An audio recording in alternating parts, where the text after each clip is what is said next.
Bugun sizlar bilan opa-singillarim tandirga do'ltali non yapamiz.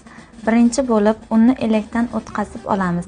Idishimizga tuzni solamiz, ketidan sutni quyib, do'ltani solib yaxshilab eriguncha aralashtiramiz. Tayyor bo'lgan aralashmaga unni solib, ustidan drojalarimizni sepib olib, xamir qorishni boshlaymiz.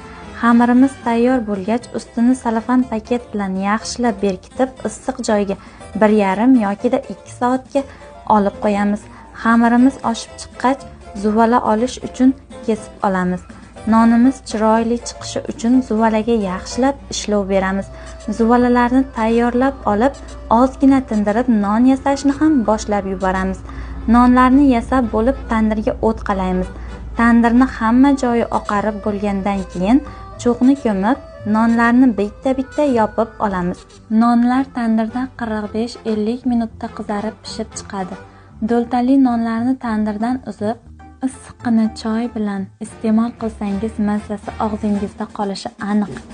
Sizlarga video yoqqan bo'lsa, like bosib, obuna bo'lishni unutib qo'ymang. Bundan-da qiziqarli videolar hali oldinda.